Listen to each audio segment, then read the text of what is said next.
আমাকে ভুলে যাওয়া যার পক্ষে খুব সহজ, আমি চাই সে আমাকে এক মুহূর্তের জন্য ভুলে যাক। আমার সাথে কথা না বললেও যার কিচ্ছুটি যায় আসে না, আমি চাই তার সাথে আমার আর কখনো কথা না হোক। আমার অভাব যাকে বিচলিত করে না, যার আমাকে ছাড়া দিব্যি চলে যায়, আমি চাই তার জীবনে আমার অনুপস্থিতি শাশ্বত হোক।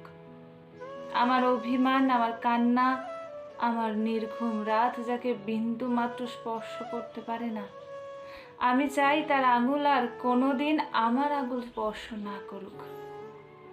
তাতে আমি কষ্ট পেলে পাই, ভেঙে গেলে যাই, একলা হলে হই। নিজের উপস্থিতির অবহেলা সহ্য করার থেকে তার অনুপস্থিতির নীরবতা ঢের গুণের ভালো। কলমে অমিত দিট্টু, কণ্ঠে পারমিতা।